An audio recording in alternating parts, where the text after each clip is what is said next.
Being a dad is one of the great privileges of my life. Give my son a BB gun, and that's just about all the emotional support he needs. My daughter, on the other hand, I've heard people say that there are no differences between male and female. Those people are idiots. I'm a husband. I'm a father of 4. I host a talk show. I give speeches. I write books. I like to make sense of things. But making sense of females is a whole other matter. Even astrophysicist Stephen Hawking, who could come up with a theory on black holes, was completely dumbfounded by women. Women, they are a complete mystery. And now our culture is telling us that the differences between girls and boys don't matter. That if you identify as something, then you are that thing.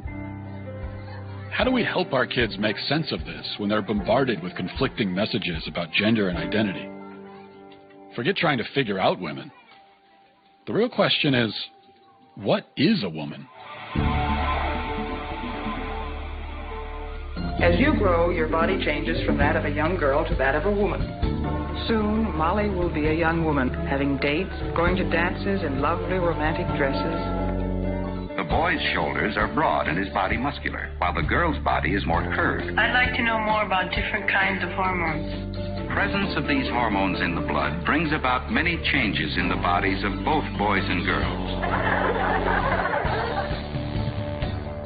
Being a woman is one of the things I like best about myself. I think you'll like it too.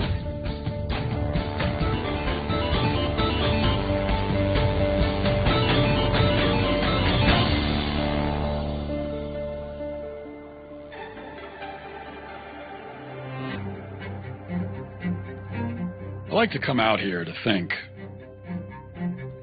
Nature seems to always tell the truth, even when we don't want to hear it. Truth is, I'm not very good at fishing. But what is truth? Is there a truth? Is this what progress looks like? Can my boys really become girls? Do I have 4 daughters? Do I now have to pay for 4 weddings? Is there a son trapped in my daughter's body? If so, how do I get him out? Are any of my kids who they claim to be? Who are these people? Who am I? I better see a therapist. In the state of Tennessee, I'm a licensed marital and family therapist, which basically means I've been trained up to think about like systems, family systems, how we were raised up, how that shapes who we are today. So on your website, if you'll bear with me, sure. Quoting, you say, I use a combination of approaches in my therapeutic work, including anti-oppression, feminist, and narrative frameworks. I rely deeply on systems theory and understanding that individuals are products of and in dialogue with our surroundings, including our families, broader culture, workplaces, nature, and political climates. What does that mean?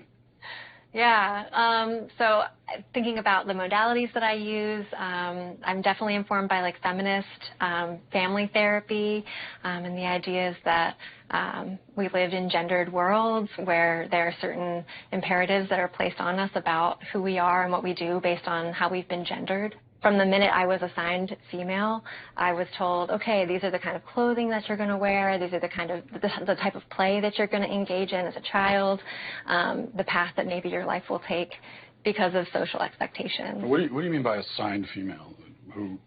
Who assigns female? Yeah, so most times people when they're born, they're assigned a gender by the doctors. Yeah. What do they base that assignment on?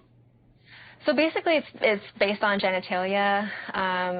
So people looking at genitalia and deciding, okay, this is a girl or a boy. And we know now that that sex and gender are so much more than just this binary. Some women have penises, right? Some men have vaginas. That's not how gender works. How do we know that that's not true? Where did we learn that from? Yeah, well, I learned that from hearing from transgender people who've said, like, oh, I'm a trans woman, and just because I happen to have a penis, right, that doesn't mean that this is like who I am as a person, or that genitalia doesn't equal gender. Who they are, their gender expression, that, yeah, a trans woman is a woman.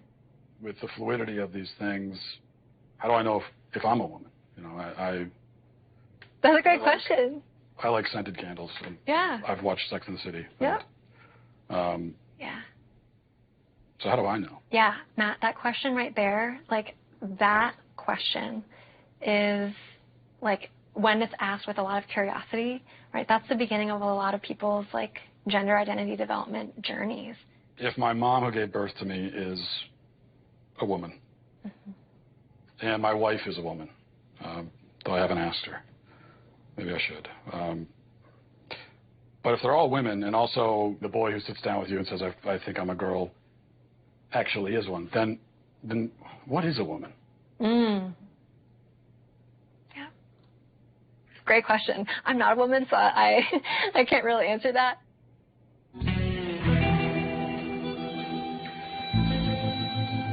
I thought therapy would make me less confused.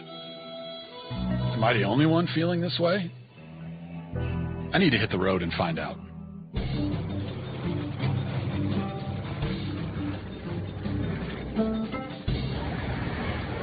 We're talking about gender in society. Let me start with a real basic question. What is a woman?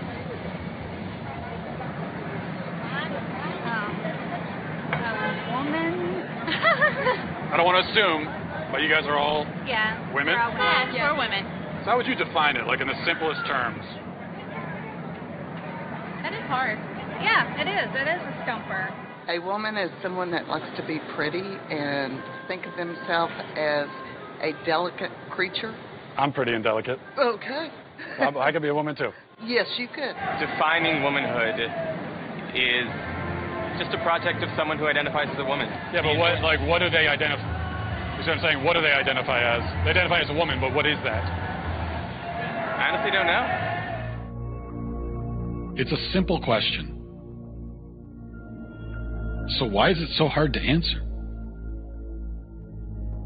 This is going to take some serious investigation.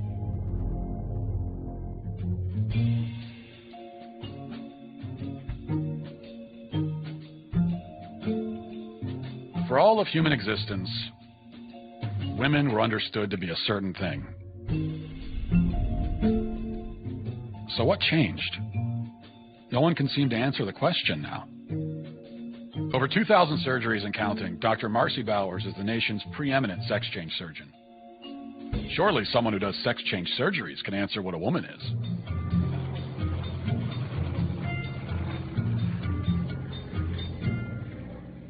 Dr. Marcy Bowers, first of all, thanks for talking to us. My pleasure. So you're a world-renowned gynecologist and surgeon. You're also a transgender woman. Can you tell me a little bit about... Well, I mean, I identify as a woman, but... You're a woman, right. I'm a woman with... I mean, that's my life, day to day, but I have a transgender history. So one thing on your website, it says gender-affirmed, GAV, gender-affirming vaginoplasty. What is that exactly? A vaginoplasty is the creation of a female vagina and vulva. We're altering the physical characteristics of the individual to fit better with a gender identity that is female. This is all constructed from the penis? Yes, that's right. The surgeries are quite refined in the sense that they really, not only do they look like female anatomy, but they also function that way, for the most part. I mean, certainly it's a bit of a Faustian bargain. You know, it's not perfect. Does anyone ever regret their surgeries? Or, well, we know they do, but how often do people regret their surgeries? Well, actually, we don't know that they do. There are legitimate detransitioners, and there are people who truly feel that in their journey, they may have made a mistake. Now, fortunately, this is a really, really uncommon phenomenon. I don't know if you've ever heard of people in the trans-abled community. These are people who are physically able-bodied but feel like they should be disabled or identify as such. For example, a man who has two arms but feels like he should have one. If a man in this kind of marginalized community went to the doctor and said, I want to have my arm cut off, do you think that... That doesn't have anything to do with gender identity.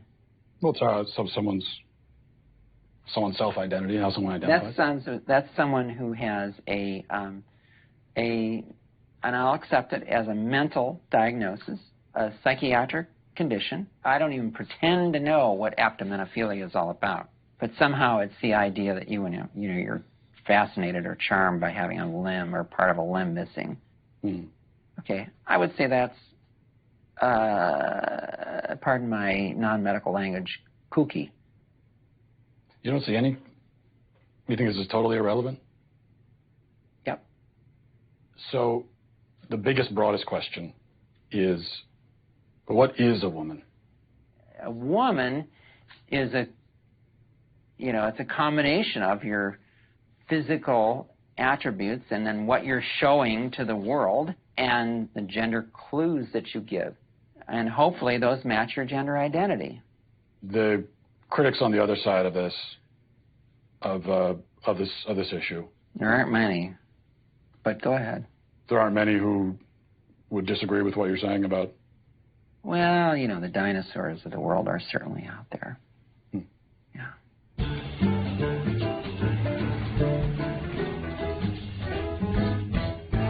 How long have you been running the shop here?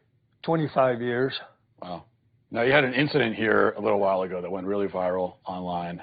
Lots of reaction in the public. Aberdeen Councilwoman Tiesa Meskis confronted owner Don Suker about a sign he posted in his store. One day I just put the sign up over here, and he came around the corner, and I thought, okay, I recognize him. I says, oh, I recognize you. You're our new city councilman.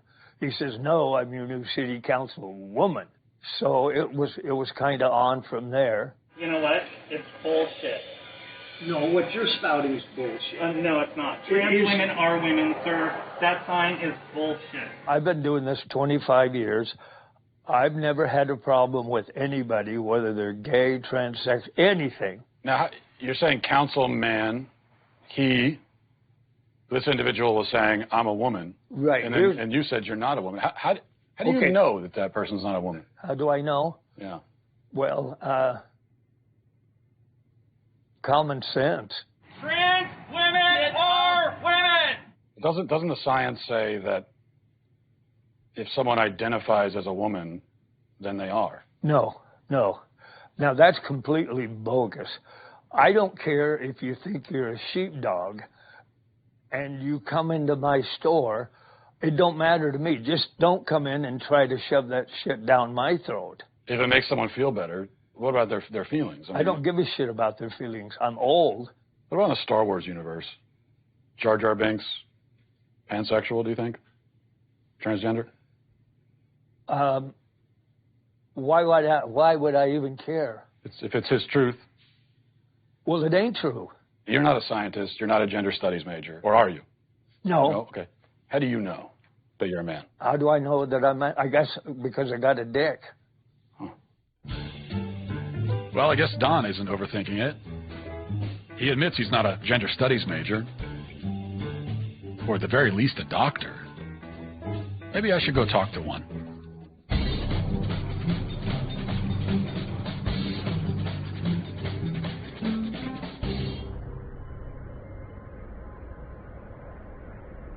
My name is Michelle Forcier, and I have a medical degree from University of Connecticut, residency, University of Utah Pediatrics, and I've worked for a number of different Planned Parenthoods for 20 years.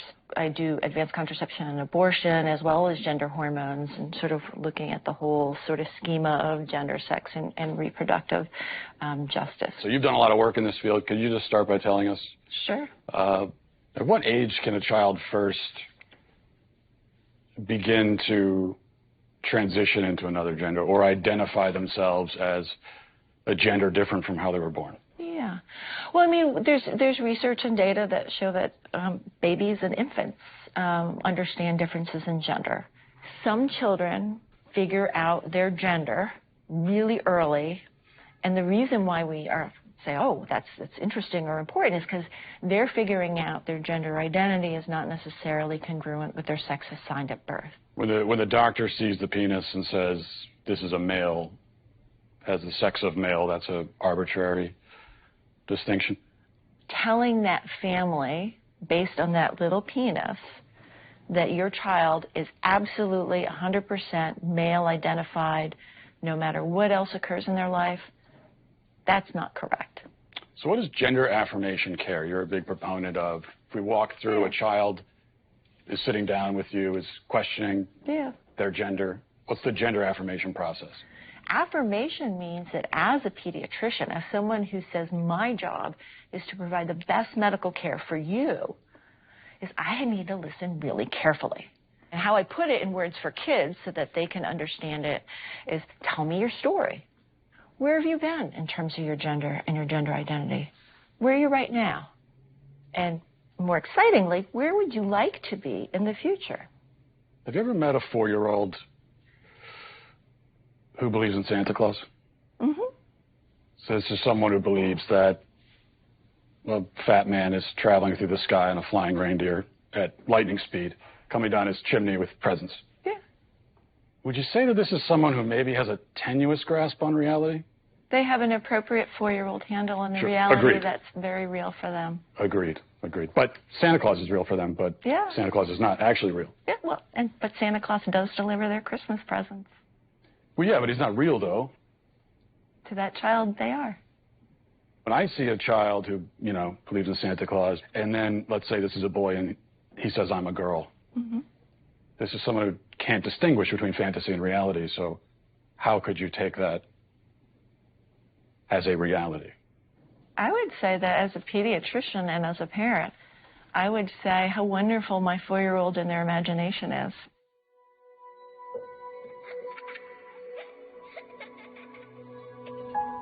Aren't kids famous for their active imaginations? Should we really let our children define reality? If I said that I feel a certain way, then obviously you can't tell me I don't feel that way. Yes. But just because I feel that way, does that mean that it's true? I mean, if it's your reality. If it's your reality. It's truly like none of my business. So we all have our own identity. realities? What if I said, I want you to say that it's true that I'm a woman?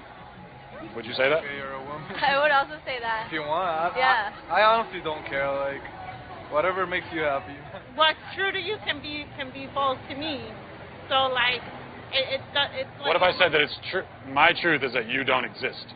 Does that mean you no longer exist? I mean, if that's your truth, sure. I don't. Because but you do. Well, I mean, if you're saying that I do, then I do. Well, but even if I said that you don't, you still do, because we're having this conversation. I mean, are we? I think so. I mean, I thought... That's what you think. Well, I should have known it would be hard to define reality in Hollywood. I should probably look to the place where truth is the foremost pursuit. The American University.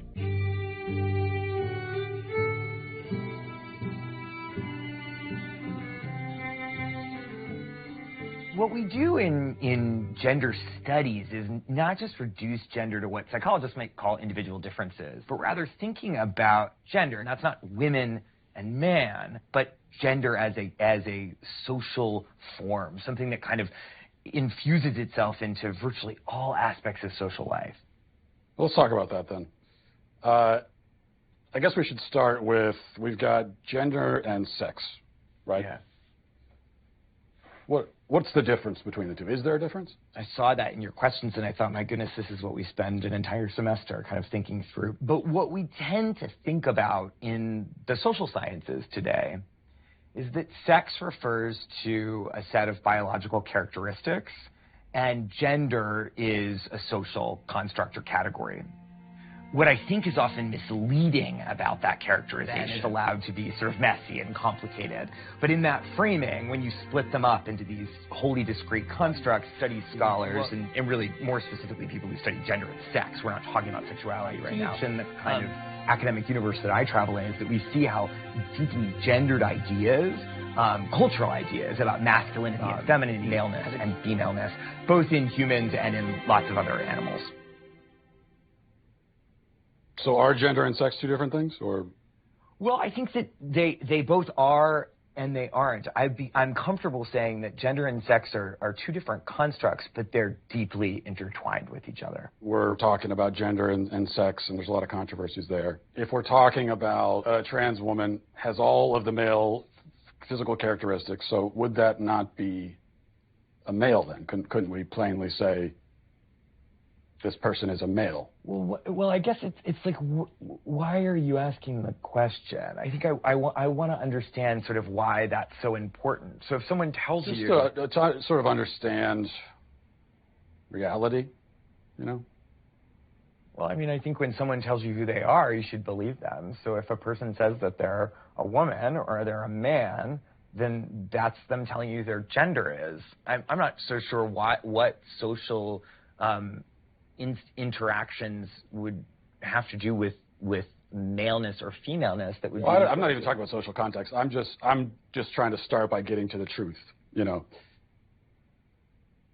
Yeah, I mean, I'm really uncomfortable with that language of like getting to the truth. Again, in social life... Why is that uncomfortable? Because it sounds actually deeply transphobic to me. And if you keep probing, we're going to stop the interview. If I probe about what the truth is?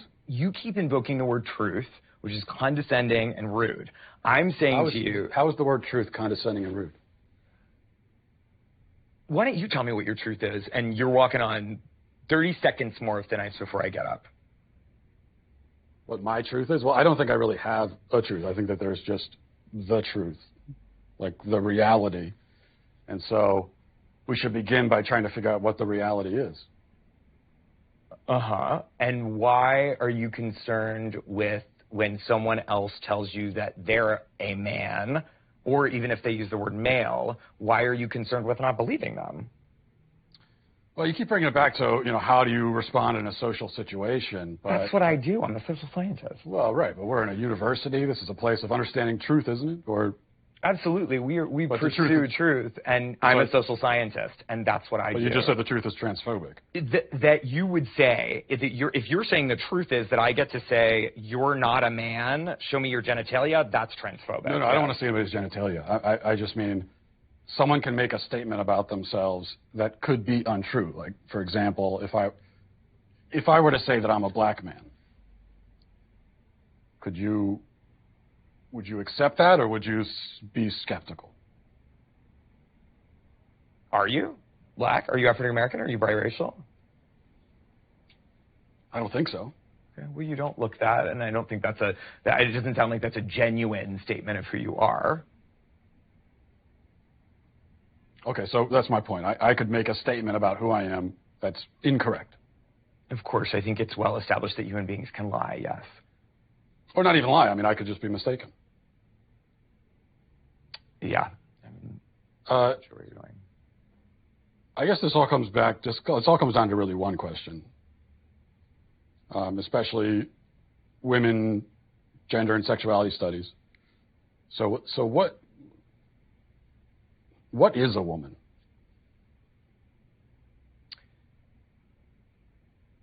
Why do you ask that question? I just really like to know. What do you think the answer to that question is? Well, I'm asking. That's why I came to a college professor this is what you do. What other kinds of answers have you gotten?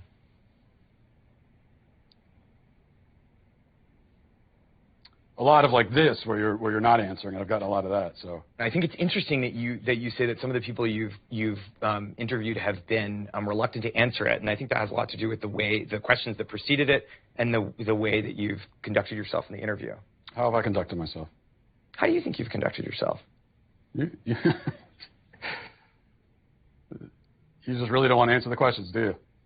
I came today very willing and enthusiastic about answering questions about women's and gender sexuality studies, which is what I do. You wanted to answer questions about women's studies, and so shouldn't the first answer you should be able to provide is what exactly is a woman? Well, for me, it's actually a really simple answer, and that's a person who identifies as a woman. But what are they identifying as? As a woman. But what is that? As a woman. Do you know what a circular definition is? I do. It's sort of like what you're doing right now, where a woman is a woman. Mm-hmm. Well, because you're seeking what we would call in my field of work an essentialist definition of gender. I think it sounds like you would like me to give you a set of biological or cultural characteristics that are associated with one gender or the other. I'm not seeking any type of definition. I'm just seeking a definition. Yeah, and I gave you one. Well, now I can say I've been to college. Glad I didn't pay for it. Is there anyone willing to give me a straight answer? Ideally, somebody with a bunch of medical degrees on the wall. Dr. Grossman, thanks for talking to us. You're a psychiatrist, medical doctor, and you've done a lot of work in child psychiatry. What is transgenderism from a psychiatric standpoint? The best way to approach it is by speaking about gender dysphoria, which is an intense loathing and discomfort with one's biological sex. They exist anywhere between 1 in 30,000 people and 1 in 110,000. It's important to distinguish those people from what's happening much more recently, which is kids that never had any discomfort or dysphoria, as it's now called, with their biological sex. And then quite suddenly, as preteens or as adolescents, they come out and they announce that they are gender fluid, or they start to question their sex. So first, let's define the terms sex and gender. Yes, please. Sex is biology. Sex is unchanging.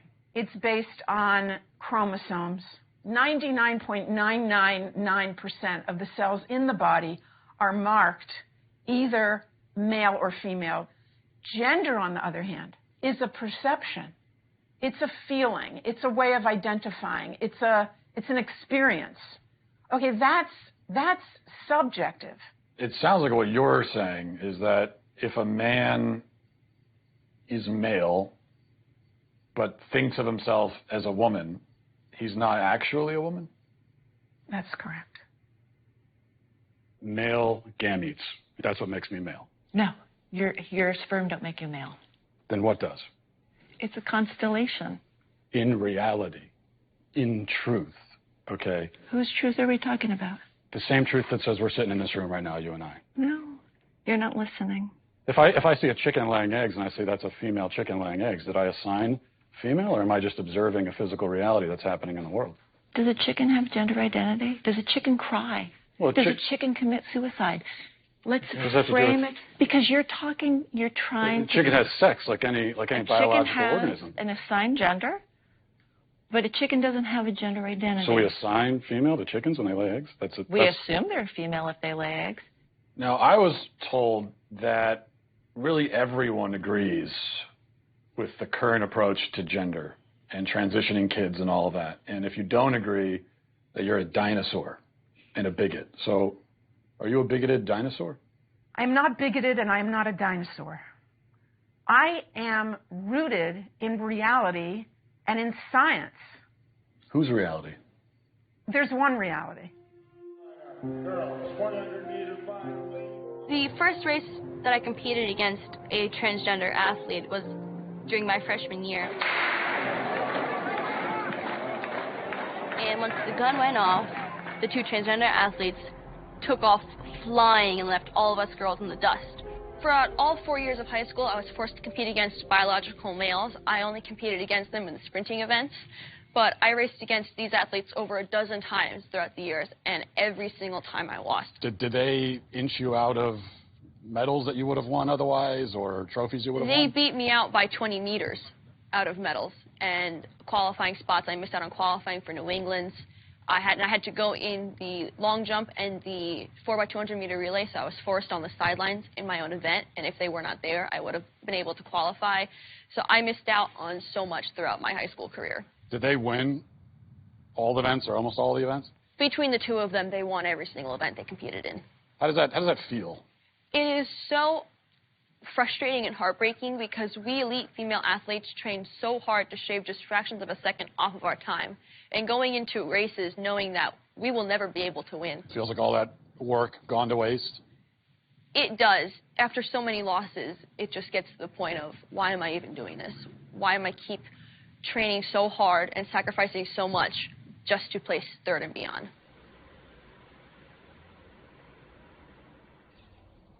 Case in Connecticut, there were 2 male track runners. They were trans girls. Right. And who decided that they were going to race against the girls. And you look at those individuals, you look at their times against the men, against the boys, so they were kind of middle of the pack. And then they're racing the girls, and they're, you know, first and second place. Is that indicative of some kind of unfair advantage that those individuals might have against the girls? No, it's not indicative of an unfair advantage. And I think part of the proof of this is that more transgender girls are coming out in high school and still playing sports, and they're not winning. You know, the Connecticut case is the exception. It got a lot of attention because those 2 trans girls performed well, but there are many more trans girls competing in sports, and they don't excel. Because at the end of the day, whether or not you win a game is not is about how hard you work in your practice, and most of us aren't going to win. And that goes for transgender athletes, too. Let's go, girls.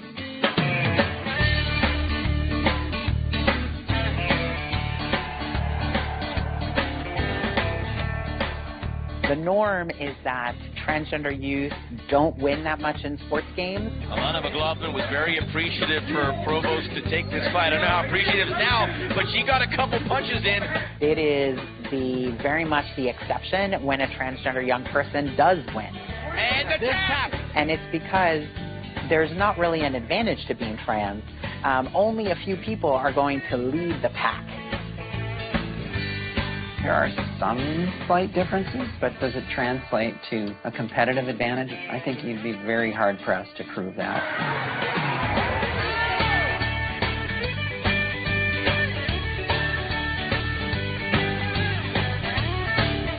If there was a big advantage to being transgender in sports, then we would see transgender women totally dominate. And over the last half of the pool, nobody will touch Leah Thomas. Man, I feel like a woman. Transgender swimmer Leah Thomas breaking barriers and records. But in a new article, Sports Illustrated calls the college senior the most controversial athlete in America. Leah obviously helps us do better, right? Leah's swimming really fast. Leah's performance helps the University of Pennsylvania swim team. The feeling of winning doesn't feel as good anymore because it feels tainted. There was a lot of things you couldn't talk about that were very concerning, like a locker room situation. If you even brought up concerns about it, you were transphobic. If you even bring up the fact that Leah swimming might not be fair, you were immediately shut down as being called a hateful person or transphobic. But there's never any conversation. The coaches don't sit everyone down and acknowledge what everyone's really upset about. So Penn actually brought in people high up in the athletic department to talk to us. They brought in someone from like the LGBTQ center. They brought in someone from the psychological services. So you're upset about what's happening, and so you need psychological help. Yeah. And they told us in this meeting, they said, look, we understand there's an array of emotions, but Leah swimming is a non-negotiable. However, we can help you make that okay. That's what we're here for. So you're anonymous for this interview. Why did you decide that you can't have your face out there saying these things? They've made it pretty clear that if you speak up about it and you say anything negative, that like your life will be over in some way. Like you'll be blasted all over the internet as a transphobe if you come out, and then you'll never be able to get a job. Like anyone who wants to hire you will look you up and see you're transphobic, and your life will be over. Let's say that I identified as a woman tomorrow, and I wanted to go into the same locker room where you are. Should I be allowed to do that? As long as I identify that way? I don't know. I just feel that other women would be uncomfortable by you walking in there. Ella dice que qué tú piensas acerca de que los hombres que son transexuales usen baños de mujeres. ¿Tú crees que está bien? No. Pero dilo. No, porque tienes bien. Controversy at a health club in Koreatown over the issue of gender. That's right. Video of spa goers complaining was posted on social media. I just want to be clear with you. It's okay for a man to go into the women's section, show his penis around the other women, young little girls underage. Your spa, we spa, condone that. Is that what you're saying? Like I asked. It's so he can stay there. He can stay there? What's sexual orientation? I see a dick. Police identified the person involved as 52-year-old Darren Morager of Riverside County. Morager, who has been a registered sex offender since 2006, now faces 5 felony counts of indecent exposure. Hello, I'm Congressman Mark Takano.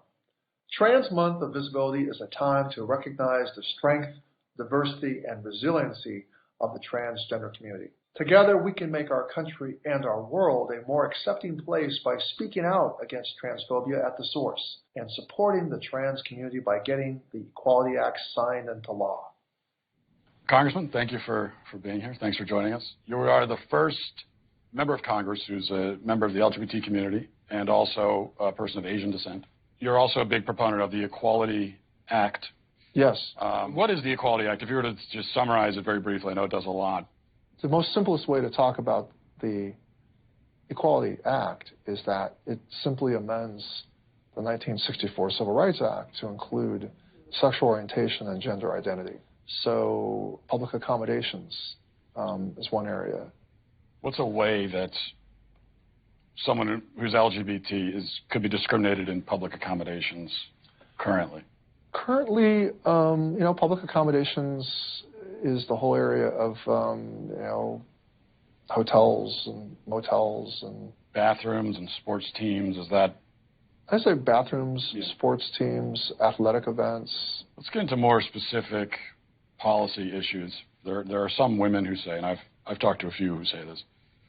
They say, hey, I'd like some privacy in the bathroom. I'd prefer not to encounter naked penises, frankly.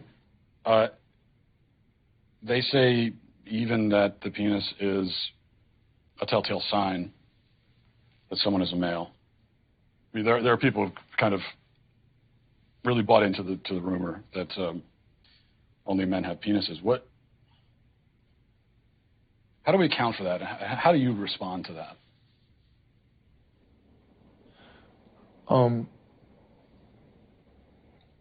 Well,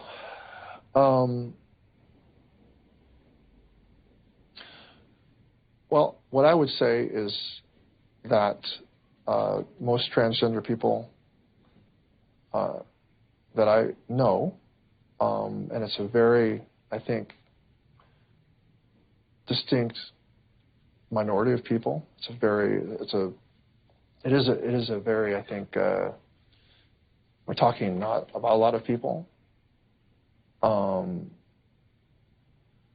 I think a person who wants to use a woman's bathroom, who identifies as transgender, really does think of themselves as a female. So how we go about trying to,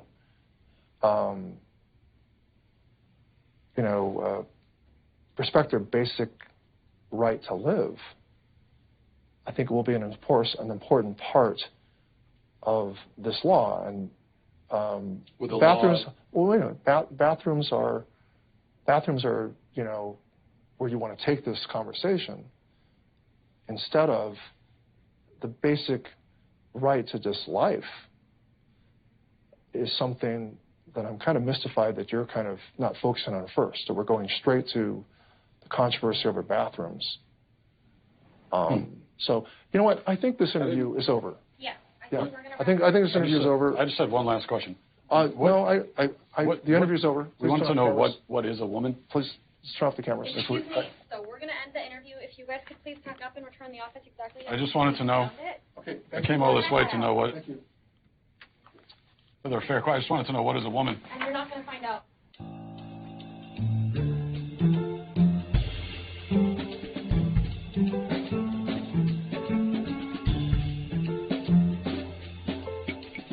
My trip to California isn't providing many answers, but at least I'm making new friends.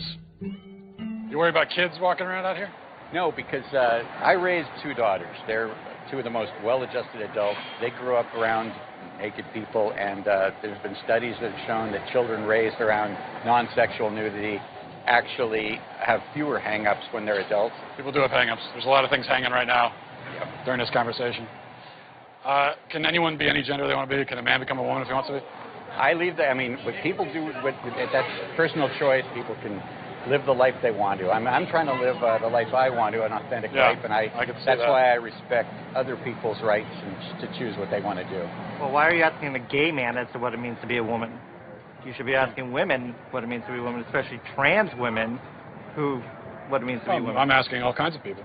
Can anyone have an opinion about it? Only people who are women. Gay men don't know nothing about what it means to be a woman. Have you told gay men here in San Francisco that they're not allowed to talk about this? No. But it's not like I come around and say what a gay man is allowed to be. So you're saying if you're not a woman, then you shouldn't have an opinion. Where does a guy get a right to say what a woman is? Women only know what women are. Are you a cat? No. Can you tell me what a cat is?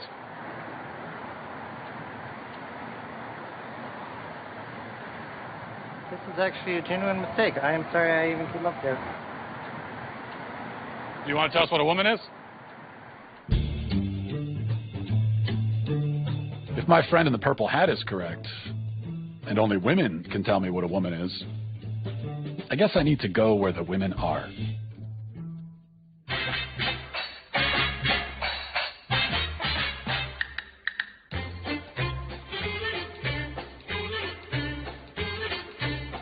What is a woman? Can you tell me that?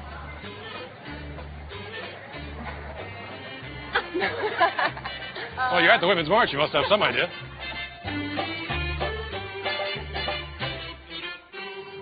So, I see girls, vagina. Does that mean that they're the only people who can get pregnant? If men can get pregnant, too, I think they'd want the right to choose. But men can get pregnant? We're saying someone who was born as a woman but identifies as a man. That real man. It's a real man? Yeah. So men can get pregnant? Yes, if we're saying yes. If they have the parts to do so. Is it just women that give birth, or is it? Or I guess, yeah. So men can give birth too? Anyone with a vagina. But that could be a man or a woman. Well, I mean, I think that's the whole point, right? That it's fluid. The way that we define these things changes a lot. What are you doing here? I'm asking these questions. Okay. I'm trying to figure out what a woman is. That's why I'm here. And this is the Women's March. I figured this is a good place to find out. I've come all this way to ask that question. Can anyone tell me what a woman is? You are not here for women.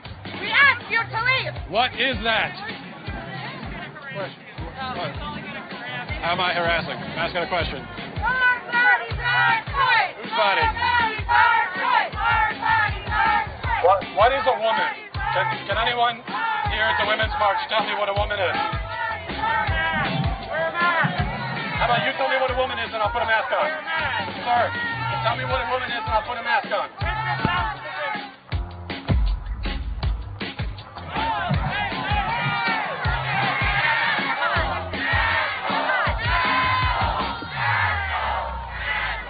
Please, if one person could tell me what a woman is. Do you guys know what a woman is by any chance? No idea. I've been all over America. I still can't find an answer. Maybe I'm looking too close to home.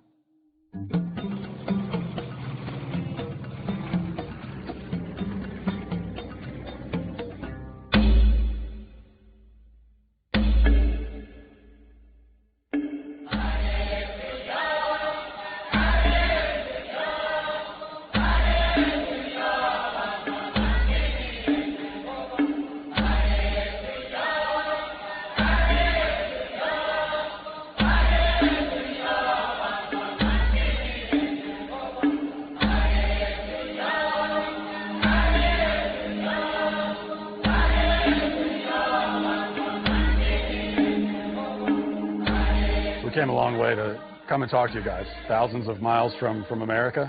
So thank you for inviting us into your tribe, first of all. I can say it is my pleasure to meet you and feel most welcome. But you are here to learn with me. I'm here to learn with you too. Great.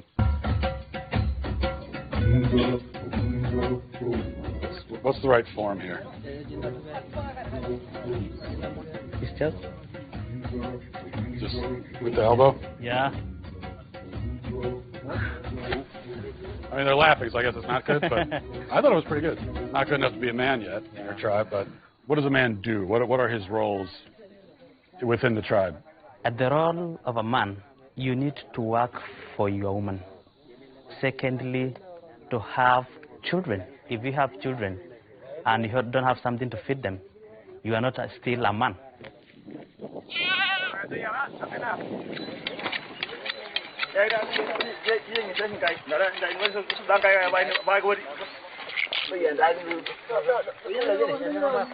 Yeah. Okay. There you go. All right. Yeah. Okay. That's the blood.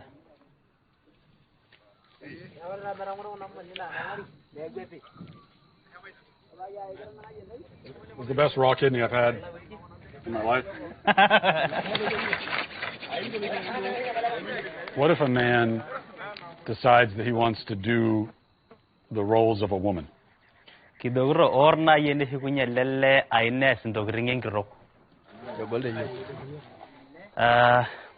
Maasai community, it will not exist at all. Doesn't exist? What if a man decides that his gender identity is woman? A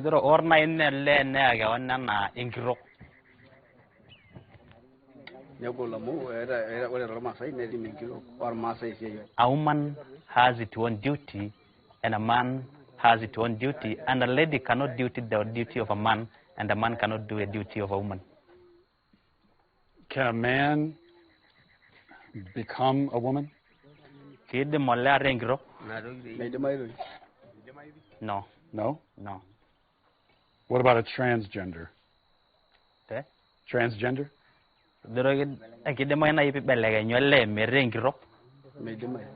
No. No? It will look like if you want to become a lady but you're a man, you have something wrong in your mind.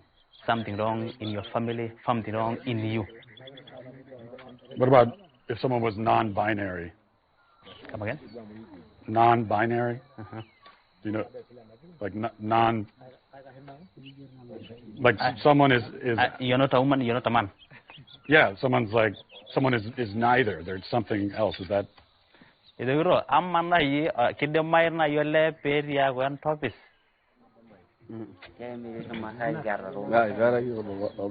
He's saying we have never seen things like those.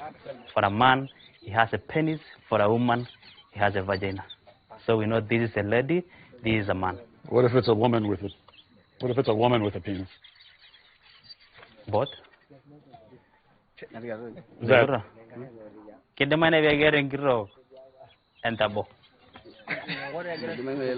People are laughing. Is that a dumb question?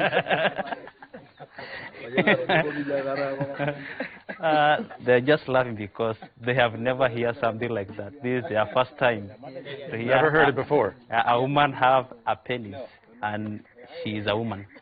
In my country, I can't go a day without hearing it. We hear it every day. So in my country, sometimes you'll hear people say, a man will say that I'm a woman trapped in a man's body, and so they say that I have a woman trapped inside me.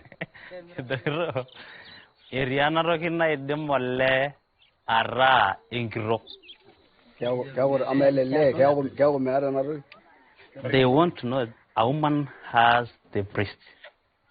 Yeah. Secondly, she has a vagina. Vagina. And the question is, does this man deliver? Does he deliver babies? No, not as far as I know.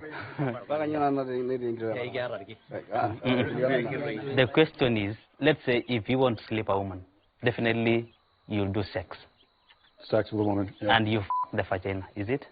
But for the man, where do you You ask that question. I don't know all the logistics of it. Based on what I'm saying, would you ever want to move to America? They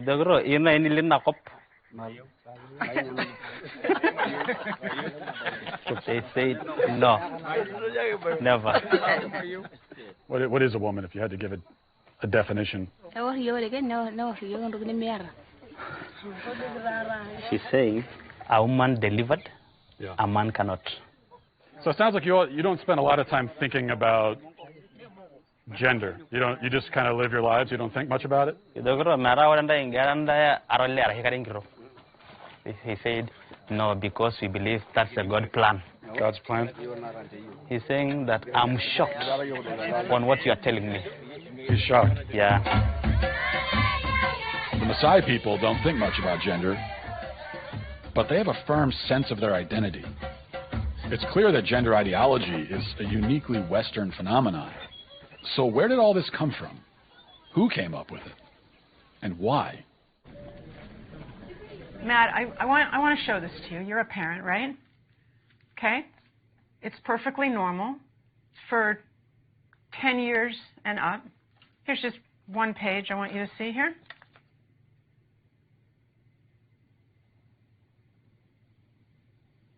For 10 and up, huh? It's unspeakable what these people have done to our children. When did that start? When was it decided that we need to start teaching kids about this stuff at such a young age?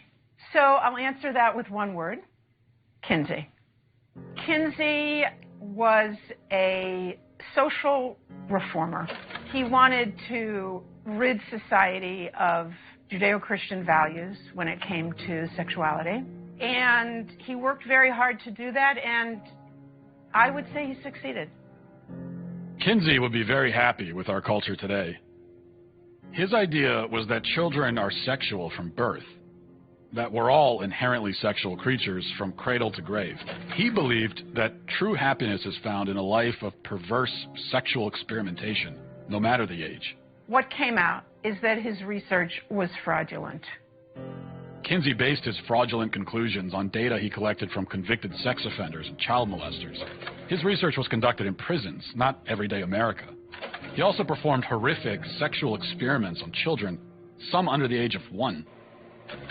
His most influential book, Sexual Behavior in the Human Male, contains an infamous chart called Table 34, which documents the orgasms of very young kids, including babies as young as 5 months old. But instead of suffering the consequences for his heinous actions, he was and still is celebrated by academia and Hollywood. His ideas form the foundation for sexual education in public schools today. How do we get from this to you can choose your own gender? Okay, well, now we have another very important character, and his name was John Money.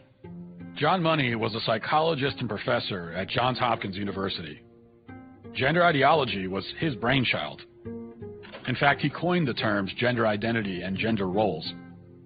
And according to Money, babies are gender neutral at birth, and ultimately environment determines whether a person is a man or a woman.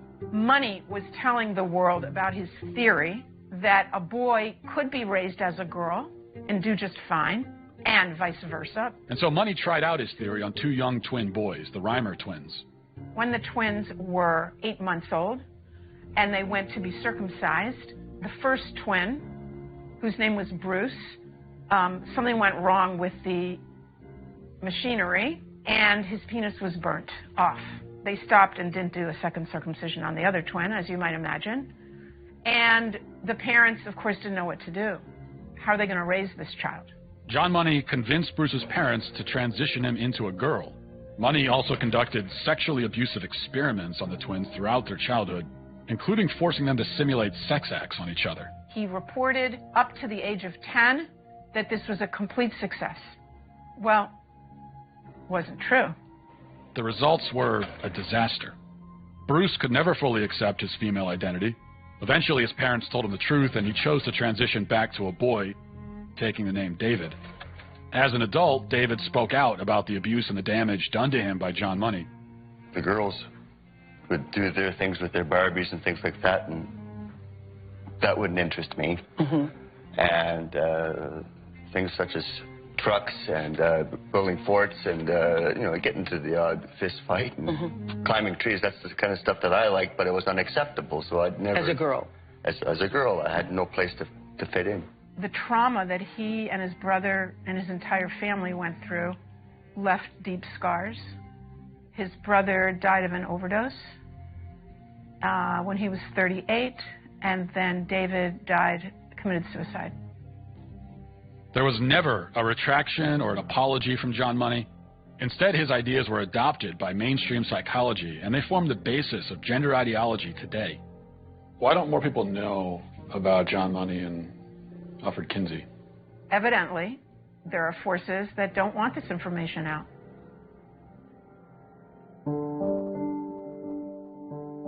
I never fit. I was an alpha female, a sales executive that kind of just didn't fit in any box. When psychologists or somebody that I was in love with or whatever said that I was in the wrong body, I started to think, well, maybe I am. I'm a biological woman that medically transitioned to appear like a male through synthetic hormones and surgery. I will never be a man. Is it transphobic for me to tell the truth? Why is it that a couple hundred years from now, if you dug up my body, they're going to go, yeah, that was a woman, had babies? Can you tell me about the procedures that you had? I've had 7 surgeries. I've had 1 stress heart attack. I've had a helicopter life ride with a pulmonary embolism. I've had 17 rounds of antibiotics. I had 6 inches of hair on the inside of my urethra for 17 months. Nobody would help me, including the doctor that did this to me because I lost my insurance. I get infections every 3 to 4 months. I'm probably not going to live very long. Was there any real discussion of the risks and the side effects? No, there's not. And I know that people want to think that there is, but there's not. The truth is that medical transition is experimental. We have studies that said that medical transition helps mental health with kids. They've all been retracted, modified, changed. But the only long-term study tells us 7 to 10 years is when transgender people are the most suicidal. After? After surgery. But that's transphobic to say. For the first time in history, a marginalized group has a huge dollar sign on the top of their head. We have 5 children's hospitals in the United States promoting that. And what? That's a phalloplasty. That's a bottom surgery. We have 5 children's hospitals in the United States telling girls that they can be boys at $70,000 a pop in a surgery that has a 67% complication rate. That will kill me from infection, that I can't sue on. We're butchering a generation of children because nobody's willing to talk about anything. I have 3 kids. At the age that they're doing this to kids. I'm not transphobic. I love my kids, and I love other people's kids, and you should too. This is wrong on so many levels. Can kids consent? Do you think kids are capable of consenting to this? No, they're not. Being a parent is loving the hell out of your kids and helping them see around corners. What's the youngest patient that you've operated on? The youngest patient I've done vaginoplasty on is age 16. Do you worry that minors just don't understand enough about themselves? They're not neurologically developed enough yet to make permanent life-altering decisions? Absolutely not. A young person's self-perception, one day they may be clear, the next day they may be totally confused and not sure, and you're affirming it with hormones that have never been used in this way in the field of medicine. You're talking about puberty blockers? Blockers and then opposite sex hormones. At what age does the medical transition begin with medication? So medical affirmation begins when the patient says they're ready for it. So that could be a kiddo who is just starting puberty and panicking because they're getting breast buds or their penis is getting bigger and busier and they're worried about all kinds of masculine changes. And that way, puberty blockers, which are completely reversible and don't have permanent effects, are wonderful because we can put that pause on puberty. It's like if you were listening to music, you put the pause on and we stop the blockers and puberty would go right back to where it was. The next note in the song just delayed that period of time. You can just pause puberty. No, you can't. And then pick it up. No, you can't. In the future. No, you can't. How many studies do they have, long-term studies, on hormone blockers with children? None. I just spoke a month or two ago with a mother whose 14-year-old daughter was put on blockers. They discovered after 2 years this 14-year-old girl has osteoporosis. That's something that, like, old women get. How can doctors assure parents that a certain medicine is totally safe? Based on what you're saying, they can't possibly know that. How can they be removing the healthy breasts of 15-year-old girls? How can they be sterilizing kids? How can this whole thing be happening, Matt?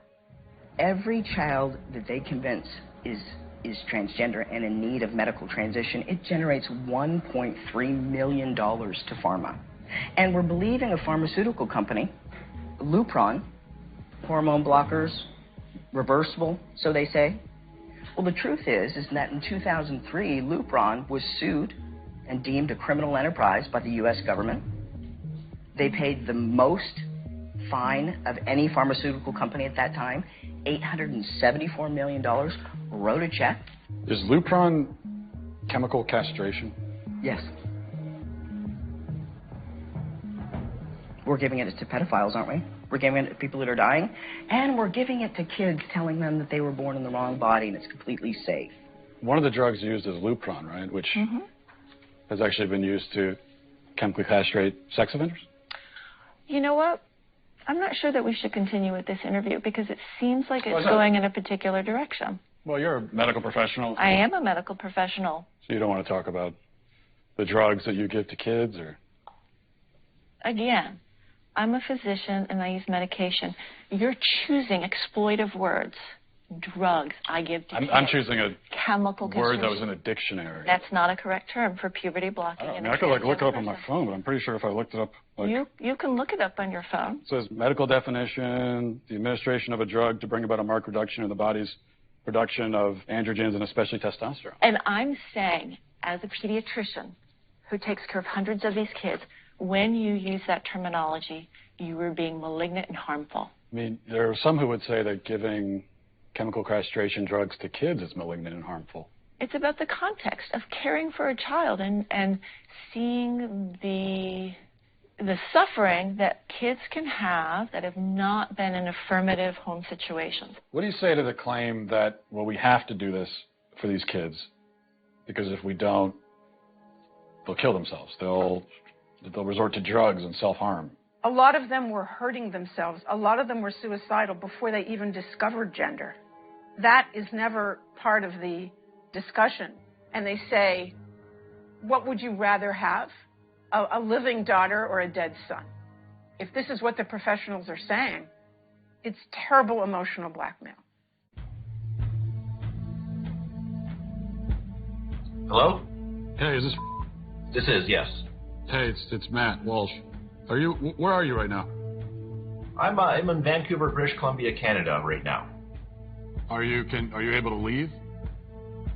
I'm not able to leave BC. I can't even go to another province in Canada right now. And it's because I'm technically out on bail. What happened exactly?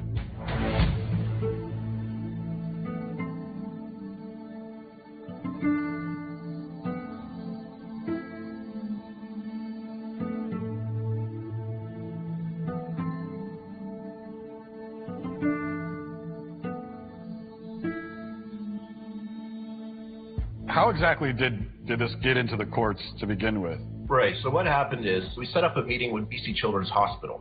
And according to the BC Children's Hospital website, there's going to be a thorough evaluation, and I'm thinking, good, this is going to be the end of it all. They're going to clearly see that my child is not the opposite sex. So my ex-wife brings my child into BC Children's Hospital.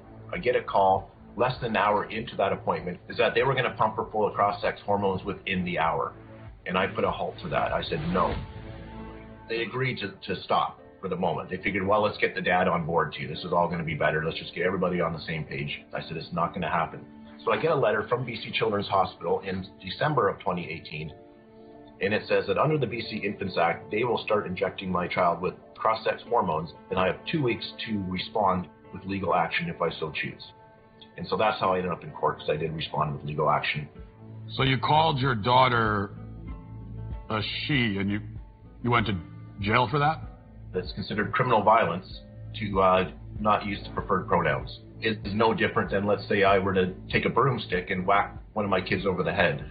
So they were treating it in a similar fashion, that misgendering, mispronouncing my child was the equivalent of family violence. Is she on the hormone pills now? She is. The court ordered that she could do whatever she wanted.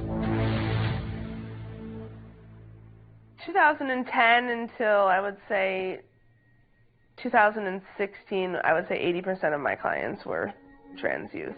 Now it is, you identify, you take hormones, you do surgery. There isn't any other pathways. So if you have two parents, one parent wants to affirm the trans identity, the other parent doesn't, who wins that battle? The one who wants to affirm. Every time? Every single time. The goal is to get the parents to affirm the kid.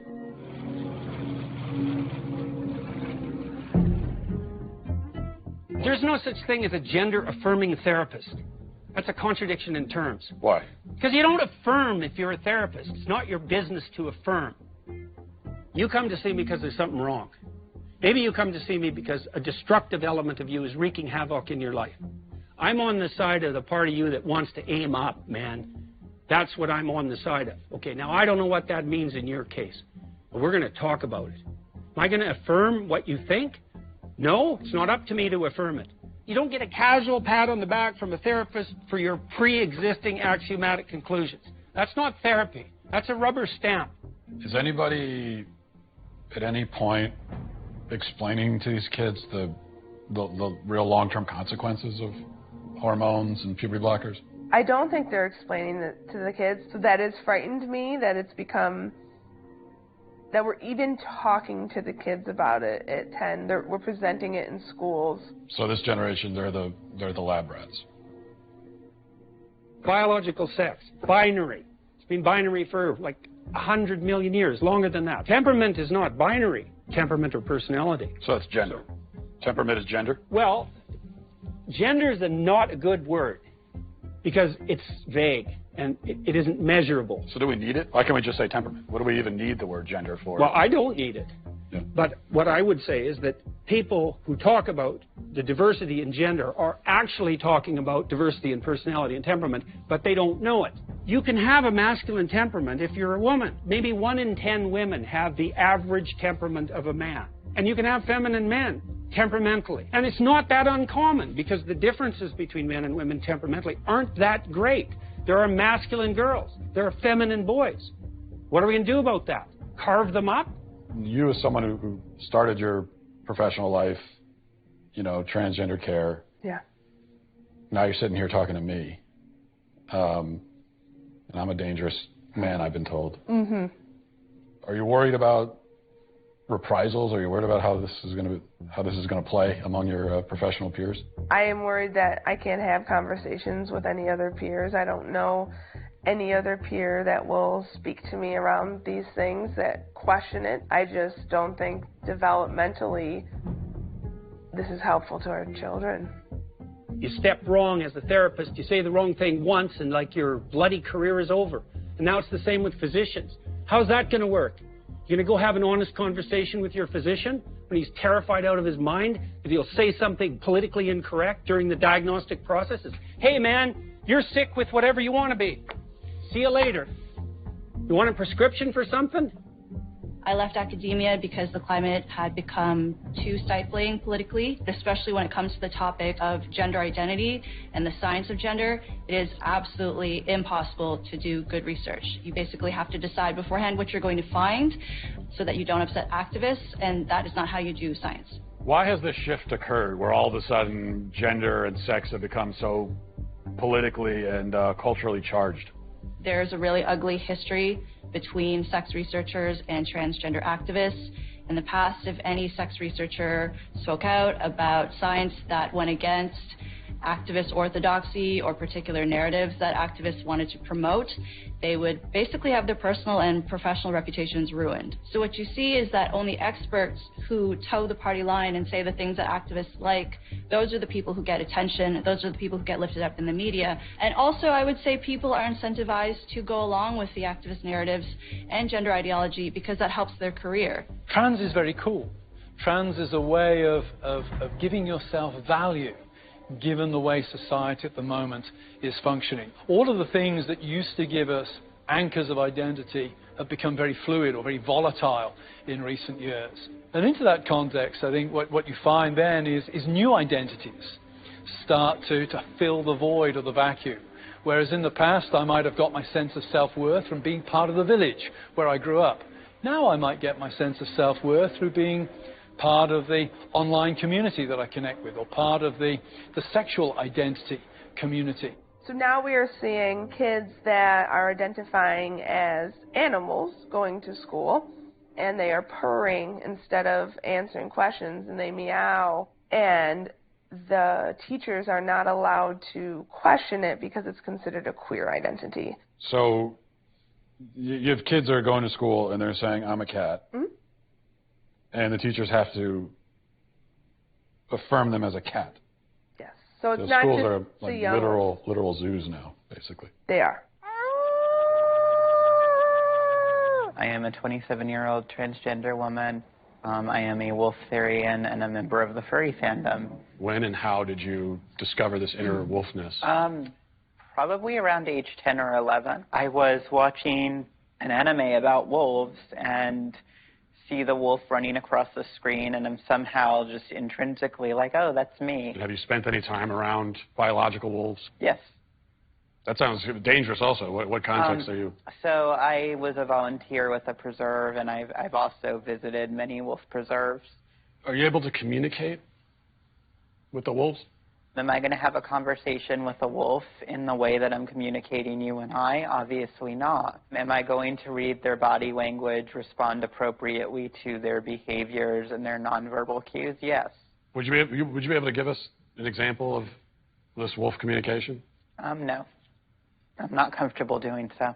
Okay. All right. How exactly have these ideas become so pervasive? First of all, I think we need to remember that in the West, at least, we have it drilled into our minds from childhood onwards that personal happiness is the key to individual flourishing. Secondly, we think of ourselves in psychological terms. I am my feelings. And in order for me to be happy, I have to be able to express my feelings. I have to be outwardly that which I feel myself to be inwardly. Thirdly, we're taught that interfering with somebody else's happiness is very bad.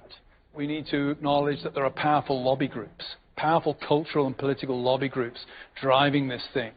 Hollywood is pressing LGBTQ+ matters in so many movies. We're seeing it in the way Amazon sets up its algorithms. There are all kinds of factors in society that are pushing what would really be numerically a fairly minority interest into being one of the main political focal points of this generation. After my operation, I will be a woman. Why can't she just be a lesbian? Because she's not a lesbian, Mom. She's a boy. Because I was born in a girl's body. Can I ask you a question? Why don't you kiss me? The whole idea of social contagion, that there could be something in one's social environment that could play some role in somebody coming out identifying as trans, would you say that that is definitely part of your story? When I look back, I don't think I would have ever even considered in seeing myself as a boy without these social aspects, especially if I hadn't joined these online communities. I identify as non-binary. I'll officially be changing my pronouns to they, them. My pronouns are he, him, and demon, self. I've been going by they, them pronouns for 4 years now. I'm pretty comfortable with it. I use They, them pronouns. There was literally a period of a few weeks to a few months. I started out as an ally, and then eventually I was starting to identify as transgender. We are trans mothers. So they go on the internet and they're told that all of their problems will be solved if they become a man. Kids are being taught you might feel like you're a boy, even if you have a vagina and you're a girl. You are what you feel you are. Some people are girls, some are boys, some are both, some are neither. Gender is all about how we feel on the inside and how we express ourselves. Ah, the gender fluid teacher. What do I go by in the classroom? I go by Teacher Fambrini. As a queer and trans teacher, my agenda is to show little boys that they don't have to be like as stereotypically masculine, that they can like paint their nails and wear earrings and like still be a guy and like it can be cool. So you worry that there could be a sort of social contagion element of this? A teeny tiny bit, maybe. Looking back on it, it was the same pattern, just kids who were really struggling, kids who were very alone and isolated. They have anxiety. They don't fit in with their peers. They don't know where they belong. Maybe they didn't have a welcoming family life. They just got caught up in these communities online. Then they discover, hey, there's this group of people, and they also don't fit in. They're different. They're not sure who they are. Gee, that's where I fit in. Today is the day before my top surgery. I am waking up tomorrow at 5 a.m. to have a subcutaneous mastectomy. We're telling children when they haven't fully developed that all you have to do is medically transition and you fit in. I was one of those kids. It got me at 42. Your child doesn't have a chance. Trans rights. This is only going in one direction. You will respect us. As parents come to understand more about gender identity, kids are coming out at younger ages. It's exciting. And you know who gets it right? Is this next generation. The next generation who's already telling us that our antiquated ideas of things have to be a certain way just don't apply to them. They're rejecting a lot of our social mores. They're tweaking the system. I just don't think it's realistic to put this decision on them that is basically saying, are you okay with the risk of permanent health effects that you can never ever reverse? How can you ask that of such a small child? I'm a physician and I use medication. Certainly it's a bit of a Faustian bargain. Puberty blockers, which are completely reversible. You keep invoking the word truth. You're just condescending and rude. Some women have penises, right? Some men have vaginas. Does a chicken cry? Does a chicken commit suicide? I'm not a woman, so I can't really answer that. I guess because I got a dick.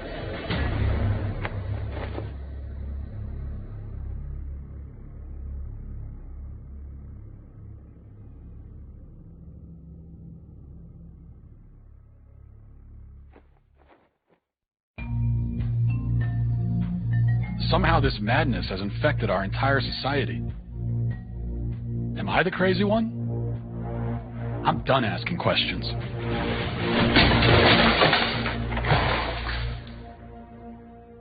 Tanner Cross is on administrative leave for what he said about gender identity. He said he would not call a student who's transgender by their preferred pronoun. I can't lie to children, and I got to also represent a whole community that believes in biological facts and scientific facts.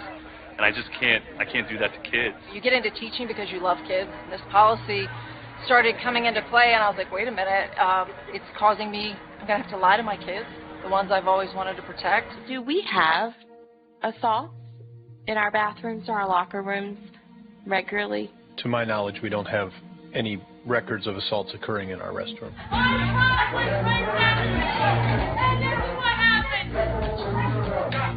The predator transgender student or person, simply, it does not exist. The Virginia Department of Education says it is now reviewing whether the Loudoun County School District has properly reported cases of sexual assault. This comes after a 15-year-old was charged on 2 separate occasions for assaulting 2 different students at different schools. dozens rallying tonight in Loudoun County to protest the school's policies. So that includes limiting who can talk during public comment portions of board meetings.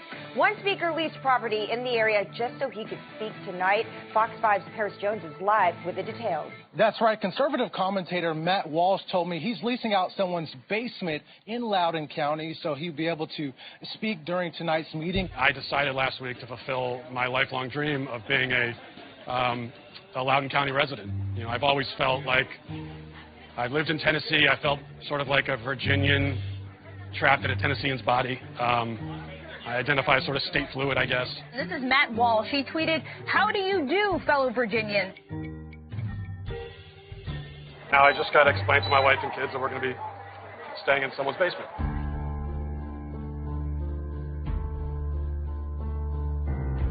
They tried to muzzle me by not allowing me to speak.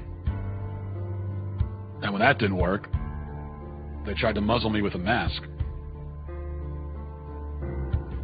I would thank you all for allowing me to speak to you tonight, but you tried not to allow it, yet here I am. Now, you only give us 60 seconds, so let me get to the point. You are all child abusers. You prey upon impressionable children and indoctrinate them into your insane ideological cult, a cult which holds many fanatical views, but none so deranged as the idea that boys are girls and girls are boys. By imposing this vile nonsense on students to the point even of forcing young girls to share locker rooms with boys, you deprive these kids of safety and privacy and something more fundamental too, which is truth. If education is not grounded in truth, then it is worthless. Worse, it is poison. You are poison. You are predators. I can see why you try to stop us from speaking. You know that your ideas are indefensible. You silence the opposing side because you have no argument. You can only hide under your beds like pathetic little gutless cowards hoping we shut up and go away. But we won't. I promise you that.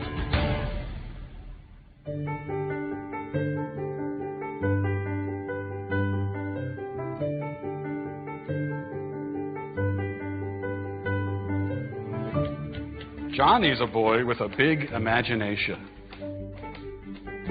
One day he's a dog, the next day a crustacean.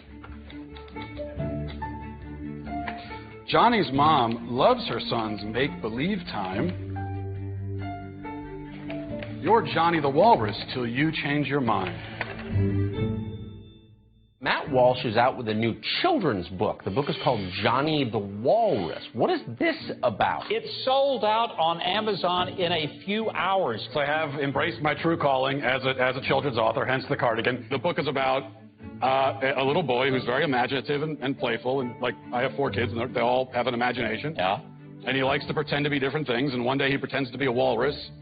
And unfortunately, his mother is very progressive and thus confused, and so she's convinced by the internet and by society that if your child is identifying as something, then he really is that thing. And so she tries to raise her child as a walrus, as a sort of trans walrus, respecting his self-identity. One morning, he came downstairs barking and clapping, wood spoons for tusks and sock fins a-flapping. He had spoons in his mouth. He was pretending to be a walrus. I'm Johnny the Walrus, he said with a roar. Johnny the Walrus.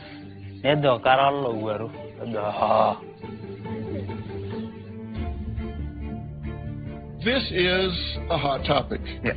That's a good thing, right? Yeah, absolutely. It's good for us to have these conversations so people open their minds and relearn and unlearn to what we've been taught. So I want this to be a safe place to talk about and learn. As you can see, there's an ongoing evolution of language and how people can identify. My next guest, author and conservative host of Daily Wire's The Matt Walsh Show, talking about his recently published children's book that has since been removed online by a popular large retail chain. Now, Matt says gender is not a social construct, but rooted firmly in biology. True? True. As human beings, we have a sex, male or female. But it's a biological scientific fact. Now, gender is a linguistic term. Words have gender. People don't. You can have whatever self-perception you want, but you can't expect me to take part in that self-perception or to take part in this kind of charade, this theatrical production. You don't get your own pronouns, just like you don't get your own prepositions or your own adjectives. You know, it's like if I were to tell you, my adjectives are handsome and brilliant, and no matter whatever you're talking about me, you have to describe me as handsome and brilliant because that's how I identify. So you think it's a delusion? Well, this is one of the problems with this left-wing gender ideology, is that no one who espouses it can even tell you what these words mean. It's like, what is a woman? Well, can you tell me what a woman is? No, I can't. Womanhood is something that is an umbrella term. It includes people who... That describes what? People who identify as a woman. What is that?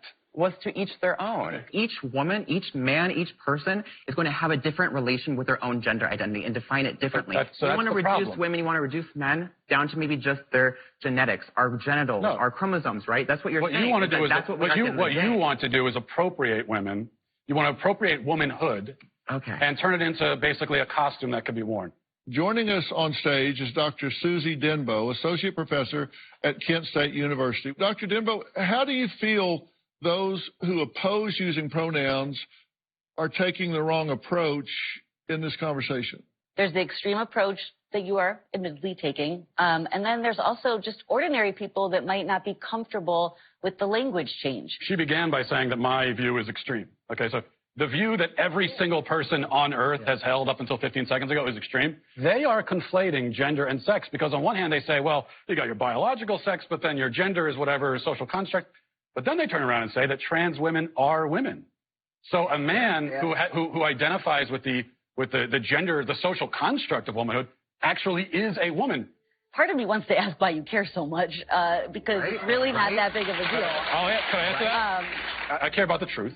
So basic truth matters. I want to live in a society where people care about the truth. I care about children, and these insane ideas about gender are being foisted on kids, and that bothers me quite a bit. I care about the women who are having their opportunities stolen from them. I care quite a bit, yeah. I wanted us to have a safe place to be able to talk about this, and it seems like we should just keep the dialogue going and hopefully find some middle ground.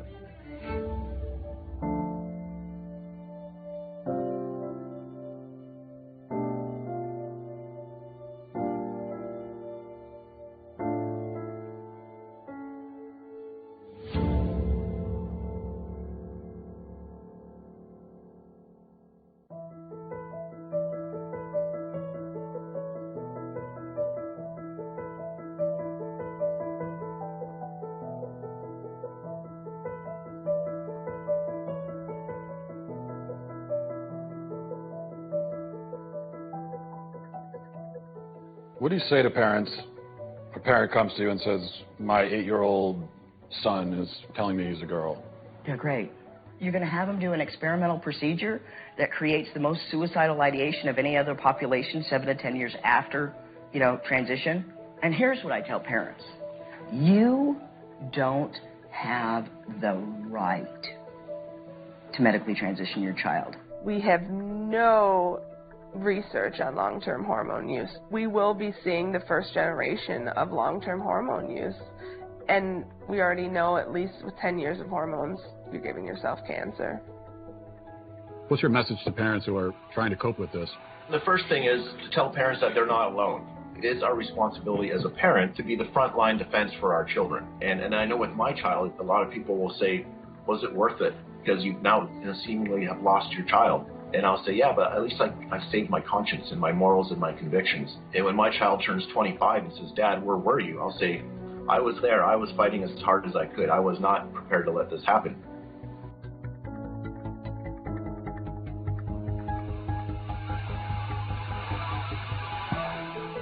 Does this really matter is another question. So, matters for those who are getting double mastectomies when they're 16.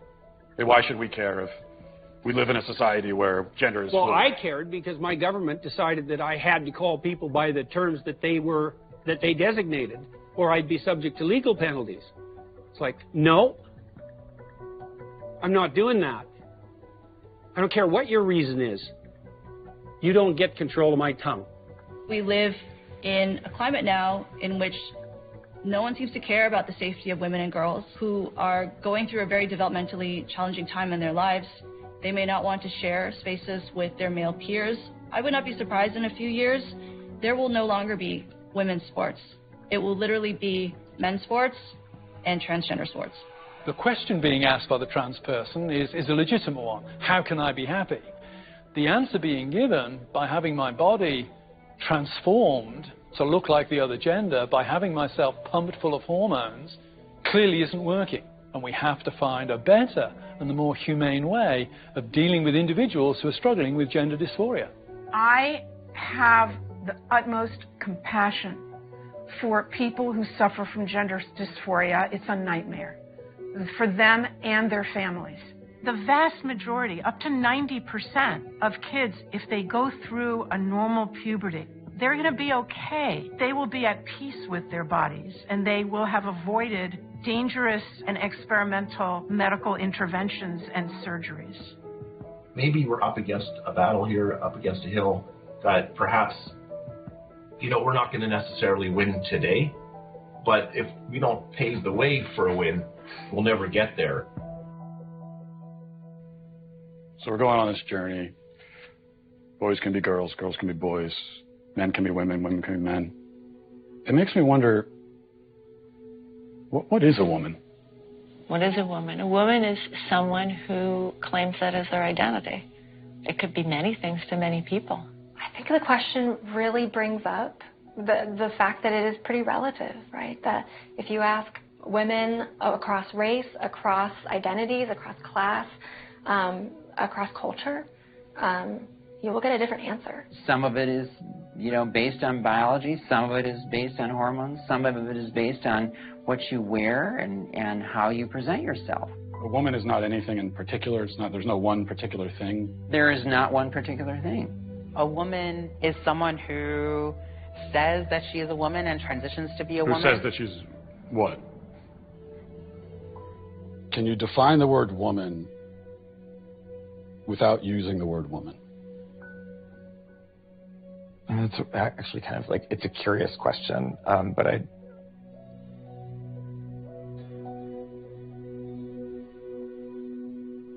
We've been journeying across the country asking people this question, and almost nobody can answer it. What is a woman? What is a woman? Marry one and find out. So I should go home and ask my wife, I guess. Yeah.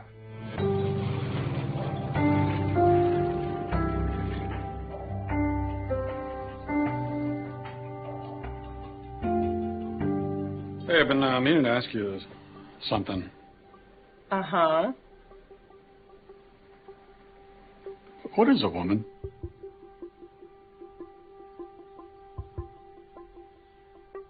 An adult human female. Who needs help opening this?